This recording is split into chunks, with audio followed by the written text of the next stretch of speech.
మెదడు ఒకేసారి లక్షల సంఖ్యలో సమాచారాన్ని ప్రాసెస్ చేయగలిగే శక్తి కలిగి ఉన్నప్పటికీ మనం ఫోకస్ చేయగలిగేది ఒక్క విషయంపైనే. అందుకే మనం రెండు పనులు ఒకేసారి చేస్తున్నామనుకున్నా నిజానికి మెదడు వాటిని చాలా వేగంగా మార్చి చేస్తూ మనకు మాయ చూపిస్తుంది. తేనెటీగలు పువ్వుల రంగును మాత్రమే కాదు, పువ్వుల మూడ్ని కూడా గుర్తించగలవు.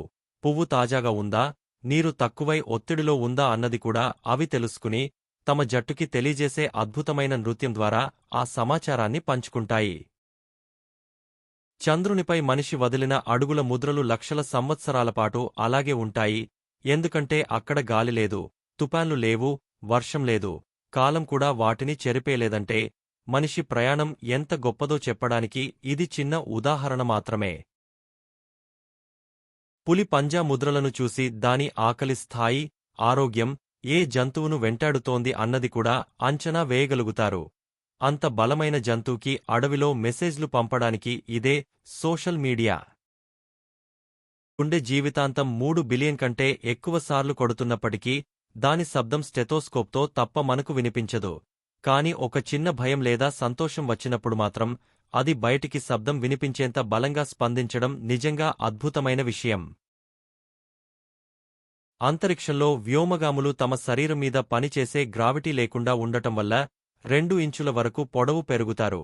కాని భూమికి తిరిగి రావడం ప్రారంభం కాగానే ఆ అదనపు పొడవు కేవలం గంటల్లోనే మళ్లీ మాయం అయిపోతుంది. చీమలు చిన్నవిగా కనిపించినా వాటి సొసైటీ మనుషుల కన్నా ఎంతో సజావుగా పనిచేస్తుంది. వాటిలో ప్రతి ఒక్కదానికి ప్రత్యేక పని ఉంటుంది. ఎవరూ ఆలస్యం చెప్పరు, ఎవరూ రాజీనామా చేయరు. అదృష్టముంటే రాణితో మాట్లాడే అవకాశమొస్తే మాత్రమే వాటి జీవితంలో మార్పు.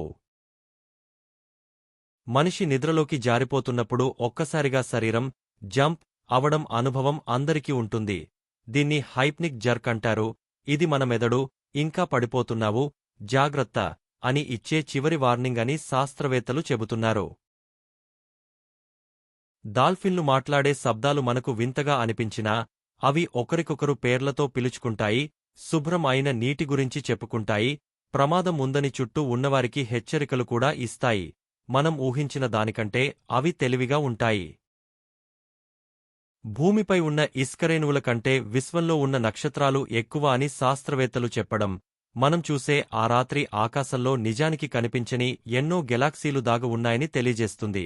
మన చిన్న గ్రహం ఎంత విశాల విశ్వంలో ఒక చిన్న బిందువో ఆలోచిస్తే ఆశ్చర్యమే.